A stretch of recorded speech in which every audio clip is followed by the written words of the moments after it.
আসসালামু আলাইকুম প্রিয় দর্শক, নিজের আলাপচারিতায় আপনাদের সকলকে আমন্ত্রণ জানাচ্ছি। ক্যালকাটা ডায়ালগস থেকে মনোজ দাসের প্রীতি ও শুভেচ্ছা। দর্শক, দ্বিতীয়বার প্রেসিডেন্ট হয়ে ডোনাল্ড ট্রাম্প বাণিজ্য শুল্ক নিয়ে একেবারে পদ্মবনে মত্ত হস্তির মতো আচরণ শুরু করে দিয়েছেন। এসব খবর আপনারা অল্প বিস্তর সবাই জানেন, কারণ শুল্ক নিয়ে যা চলছে দুনিয়া যা জুড়ে, তাতে যারা কিছু খবরাখবর রাখেন তাদের সবারই জানা এটা। কিন্তু খোদ ট্রাম্পের নিজের দেশে আজ প্রশ্ন উঠেছে, বাণিজ্য শুল্ক নিয়ে ট্রাম্প যা করছেন সেটা কি তার এখতিয়ারের মধ্যে পড়ে? এই প্রশ্ন যে শুধু রাস্তাঘাটে শোনা যাচ্ছে বা সোশ্যাল মিডিয়াতে ঘুরে বেড়াচ্ছে এমন নয়, বিষয়টা পৌঁছে গেছে আদালতে। নিম্ন আদালতে ট্রাম্প হেরেছেন, গেছেন আপিল আদালতে। সেখানে কি হচ্ছে এই প্রতিবেদনে সেই বিষয়গুলি নিয়ে দু চার কথা বলবো। প্রিয় দর্শক, আজ আমেরিকা তার অর্থনৈতিক নীতি এবং সাংবিধানিক আইনের ইতিহাসের এক গুরুত্বপূর্ণ জায়গায় এসে দাঁড়িয়েছে। যে প্রশ্ন দুটি উঠছে তা হলো, একজন রাষ্ট্রপতি কি তার একার সিদ্ধান্তে অর্থনৈতিক জরুরি অবস্থা ঘোষণা করতে পারেন? এবং দ্বিতীয়, তিনি কি সে দেশের আইনসভা যেটা আছে কংগ্রেস, সেই কংগ্রেসের সাংবিধানিক কর্তৃত্বকে উপেক্ষা করে একেবারে একতরফা ভাবে বিদেশি পণ্যের ওপর শুল্ক আরোপ করতে পারেন? এই প্রশ্নটা উঠেছে। দুটো প্রশ্ন। দেখুন, আমেরিকা যুক্তরাষ্ট্রের প্রতিষ্ঠার পর প্রজন্মের পর প্রজন্ম ধরে আইন প্রণেতাদের দ্বারা নির্ধারিত সাংবিধানিক সুরক্ষা ব্যবস্থাগুলিকে সম্মান না করে কোনো প্রেসিডেন্ট কি চলতে পারেন? মুখ্য প্রশ্ন এইটাই, যেমন চলছেন ট্রাম্প। রাষ্ট্রপতি ডোনাল্ড ট্রাম্পের স্বাক্ষরিত বাণিজ্য যুদ্ধ এটা ফেডারেল আপিল আদালতে বিচারের মুখোমুখি হওয়ার সাথে সাথে এই বিতর্কটি তীব্র আকার ধারণ করেছে। দেখা যাক এই বিষয়ে আদালত কি বলছে এবং এই বলার ফলে ট্রাম্পের শুল্ক যুদ্ধের কি পরিণতি দাঁড়াতে পারে শেষ পর্যন্ত। ক্ষমতায় দ্বিতীয়বার ফিরে আসার পর থেকে রাষ্ট্রপতি ট্রাম্প অভূতপূর্ব শক্তির সাথে তিনি শুল্ক আরোপ করেছেন চীন, কানাডা, মেক্সিকো, ভারত এবং প্রতিটি মার্কিন বাণিজ্যে যারা অংশীদার, বড় অংশীদার, সেই সব দেশের ওপর।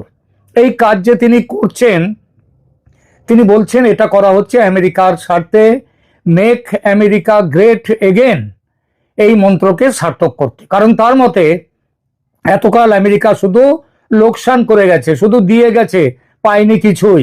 এই ট্রেড ইমব্যালেন্স দূর করতে নাকি তিনি তার মর্জি মাফিক এক এক দেশের ওপর এক এক রকমের শুল্ক আরোপ করছেন। আর এটা তিনি করছেন কোন আইনে সেটাও বলি। আমেরিকায় একটি বিশেষ আইন আছে, সেই আইনের অপব্যাখ্যা করে। আইনটা হলো international emergency economic powers act বা IEEPA, বাংলায় যার নাম দেয়া যায় আন্তর্জাতিক জরুরি অর্থনৈতিক ক্ষমতা আইন। আইনটি 1977 সালে প্রণীত হয়েছিল। জরুরি পরিস্থিতিতে কোনো সম্পদ সেটা অধিগ্রহণ করতে বা লেনদেন সীমাবদ্ধ করতে রাষ্ট্রপতিকে বিশেষভাবে ক্ষমতা দেওয়ার জন্য। কোন পরিস্থিতিতে? কোনো সাধারণ পরিস্থিতিতে নয়, জরুরি পরিস্থিতিতে। ওই বাণিজ্য বিরোধের জন্য কিন্তু এটা করা হয়নি। মার্কিন সংবিধানে বিদেশি রাষ্ট্রের সাথে শুল্ক আরোপ এবং বাণিজ্য নিয়ন্ত্রণ করার যে ক্ষমতা, সেই ক্ষমতা দেয়া হয়েছে কংগ্রেসকে, রাষ্ট্রপতিকে নয়। সময়ের সাথে সাথে কংগ্রেস কিছু কর্তৃত্ব রাষ্ট্রপতিকে দিয়েছে ঠিকই, তবে সেগুলো স্পষ্ট আইনি সীমানার মধ্যে থেকে। ট্রাম্প যেভাবে অর্থনৈতিক জরুরি অবস্থার ধোঁয়া তুলে শুল্ক যুদ্ধে নেমেছেন, সেটা আগে কখনো হয়নি। আর এখানেই এসেছে ট্রাম্পের বিরুদ্ধে যা খুশি করা এবং আইন লঙ্ঘনের অভিযোগ। আদালতে বিচারের কাঠগড়ায় দাঁড়িয়েছে ট্রাম্পের আন্তর্জাতিক জরুরি অর্থনৈতিক আইন, এই আইন জারি করার ক্ষমতা, সেটাকে প্রশ্নের মুখে আদালতের সামনে দাঁড়িয়ে। এই বছরের মে মাসে একটি বাণিজ্য আদালত রায় দিয়েছে যে রাষ্ট্রপতি ট্রাম্প আইনের অধীনে তার কর্তৃত্ব যেটা আছে সেই কর্তৃত্ব অতিক্রম করেছেন। অর্থাৎ শুল্ক নিয়ে যা করছেন ট্রাম্প, সেটা তিনি করতে পারেন না। কিন্তু আদালতে, এই নিম্ন আদালতে এই রায় দেওয়ার পরেই ট্রাম্প প্রশাসন দ্রুত উচ্চতর আদালতে আপিল করে। আজ যখন এই প্রতিবেদন করছি তখন আপিল আদালতের 11 বিচারকের একটি প্যানেল, কতগুলো 11 জন বিচারকের একটি প্যানেল এই বিষয়টি বিবেচনা করছেন। ট্রাম্পের আইনজীবীদের তারা জিজ্ঞাসাবাদ করে জানতে চাইছেন যে আমেরিকার হঠাৎ করে স্থায়ী যে বাণিজ্য ঘাটতি, ট্রাম্প বলছে যে আমাদের বাণিজ্য ঘাটতি হচ্ছে, এই ঘাটতি হঠাৎ করে এত তীব্র হলো কিভাবে, যে জরুরি অবস্থা জারি করতে হলো। আর সেই জরুরি অবস্থা জারি করা হচ্ছে কংগ্রেসকে পাশ কাটিয়ে। শুনানির সময় এক বিচারকের প্রশ্ন ছিল, জরুরি অবস্থার আইন আইইপিএতে কোথাও শুল্ক আরোপ শুল্ক শব্দটির উল্লেখই নেই, তাহলে ট্রাম্প শুল্ক নিয়ে যা করছেন সেটা কিসের ভিত্তিতে? আরেক বিচারক বলেছেন, যদি রাষ্ট্রপতি মনে করেন যে আমাদের সামরিক প্রস্তুতিতে অর্থ সমস্যা আছে, তাই তিনি কফির উপর 20% কর আরোপ করেন, তাহলে এই প্রশ্ন করা যায়, এর ফলে কি সমস্যা মিটবে? ট্রাম্পের বিপক্ষে যুক্তি দিয়ে আর এক বিচারকের প্রশ্ন, ট্রাম্প দেশের আইনকে শ্বাসরুদ্ধ করেছেন।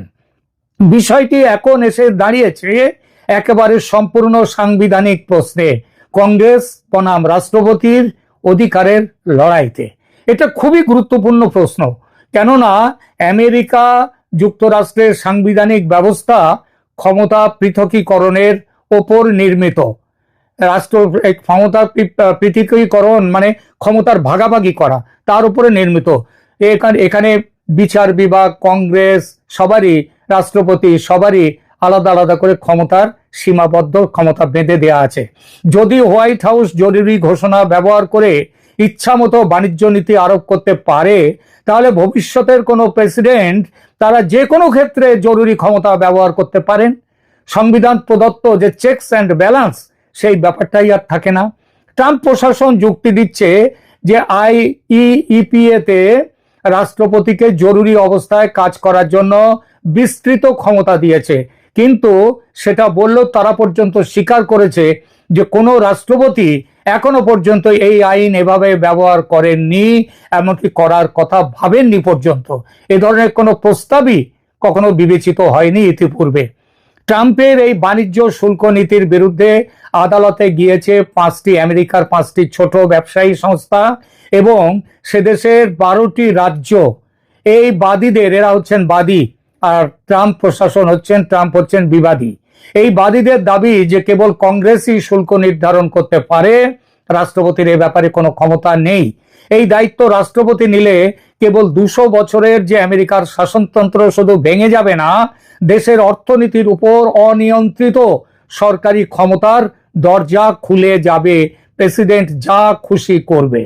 এই পরিস্থিতিতে একটি স্বাভাবিক প্রশ্ন, ট্রাম্প কি তাহলে পিছু হটবেন?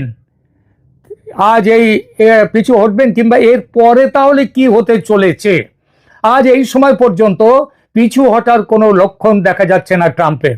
তিনি সোশ্যাল মিডিয়া এবং প্রচারণার মাধ্যমে সোচ্চার হয়ে রয়েছেন যে তার শুল্ক আরোপের যুক্তি, সেই যুক্তি তিনি রক্ষা করছেন। যুক্তি এটাই যে আমেরিকার অর্থনীতি ঝুঁকির মুখে, তাই এটা করতে বাধ্য হচ্ছেন তিনি। কিন্তু বাস্তবতা যেটা, সেটা স্পষ্ট। এই শুল্ক নীতি নিয়ে গোয়ার তুমির ভাগ্য এবং রাষ্ট্রপতির জরুরি ক্ষমতার বৃহত্তর যে দাবি, এই দাবি আজকের দিনে পুরোপুরি নির্ভর করছে আদালতের সিদ্ধান্তের ওপর। বিচারকরা এখনো রায় দেননি, কিন্তু মৌখিক যুক্তিতে তাদের তীব্র সংশয় যেটা প্রকাশ করছেন যে প্রশ্নের মাধ্যমে, তাতে বোঝা যায় যে ট্রাম্পের অবস্থান খুবই নড়বড়ে এবং তিনি এই লড়াইয়ে হারবেন। আপিল আদালত যাই সিদ্ধান্ত নিক না কেন, এই মামলাটি শেষ পর্যন্ত মার্কিন সুপ্রিম কোর্টে নিয়ে যাবেন ট্রাম্প, তাতে সময় যাবে। সেখানে রাষ্ট্রপতির ক্ষমতার সীমা চূড়ান্ত পরীক্ষার মুখোমুখি হবে। আচ্ছা, সেটা যদি হয়, তাহলে আজকে আমেরিকার জন্য ঝুঁকিটা তাহলে কোন জায়গায় দাঁড়িয়ে? দেখুন, আমেরিকার কেন চিন্তা করা উচিত? যদি রাষ্ট্রপতি ট্রাম্পের দৃষ্টিভঙ্গি প্রাধান্য পায়, তাহলে যে কোনো ভবিষ্যৎ রাষ্ট্রপতি, সে যে কোনো দলেরই হন না কেন, কংগ্রেসে কোনো আইন পাস না করেই বাণিজ্য, পরিবেশগত, এমনকি দেশীয় নীতি পুনর্গঠনের জন্য, দেশের ভেতরের নীতি পুনর্গঠনের জন্য জরুরি ক্ষমতা ব্যবহার করতে পারেন, এবং এটি হবে আমেরিকার ক্ষমতার ভারসাম্যে একটি গভীর পরিবর্তন। এর পরিবর্তে এইটা হচ্ছে, আর সেটা না করে আদালত যদি রায় দেয় যে সত্যিকারের জরুরি অবস্থা জারির জন্য কংগ্রেসের সমর্থন প্রয়োজন, প্রেসিডেন্ট এককভাবে কিছু করতে পারেন না, তাহলে সেটা হবে আমেরিকার গণতন্ত্র ও সংবিধানের জয়। যদি আদালত রায় দেয় যে কংগ্রেসকে পাশ কাটিয়ে শুল্ক আরোপের কোনো অধিকার ট্রাম্পের নেই, তাহলে এখন কি হবে? যে দেশগুলি এই নিয়ে চুক্তিবদ্ধ হয়েছে আমেরিকার সঙ্গে, তাদের চুক্তির কি হবে? ট্রাম্প যা চরিত্রের মানুষ, তাতে তখন তিনি সাফাই দিতে পারেন এটা ওই দেশের সঙ্গে দ্বিপাক্ষিক চুক্তি, এবং ওই দেশের সঙ্গে দ্বিপাক্ষিক চুক্তি করতে হলে কংগ্রেসের কোনো সমর্থন দরকার নয়, ওটা দুই দেশের মধ্যে ব্যাপার। এবং তিনি বলবেন যে সহমত ও সমঝোতার ভিত্তিতে এই চুক্তি হয়েছে, কোনো চাপ নেই। চুক্তির বয়ানও নাকি সেভাবেই করা হয়েছে, সেখান থেকে বেরিয়ে আসা যাবে না। এই জন্যই বলেছি, ওই ট্রাম্প গত কয়েক মাস ধরে যেভাবে ভয় দেখাচ্ছেন, সেই ভয়ের কাছে অনেকে আত্মসমর্পণ করেছেন। ওই যে শোলে ছবিতে একটা ডায়ালগ ছিল, শোলে ছবি খুব বিখ্যাত ভারতের ছবি, সেই ছবিতে একটা ডায়ালগ ছিল, জো ডর গিয়া ও মর গিয়া। যেমন বাংলাদেশ ডর গিয়া তো বাংলাদেশ মর গিয়া, তো জো ডর গিয়া সো মর গিয়া। যেমন বাংলাদেশে এখানে 25টা, একটা অর্ধেক নয়, 25টা বোয়িং বিমান কেনার চাহিদা নেই যেখানে। আচ্ছা, জিনিস কেনে কখন মানুষ? যখন তার সেই জিনিসটা কেনার চাহিদা হয়। সেখানে বাংলাদেশ 25খানা বোয়িং বিমান কেনার অর্ডার দিয়ে দিয়েছে, এবং সেটা কিনতে হচ্ছে চাপে পড়ে। চীনের থেকে অস্ত্র কেনা যাবে না, কিনতে হবে আমেরিকার কাছ থেকে। বেশি দামে গম কিনতে হবে আমেরিকার কাছে।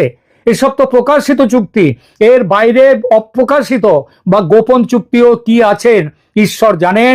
তবে যে সন্দেহগুলো করা হচ্ছে, মার্কিন সৈন্য ঘাঁটি তৈরি হবে বাংলাদেশে, সেই চুক্তি হয়ে গেছে বাংলাদেশ সরকারের সঙ্গে।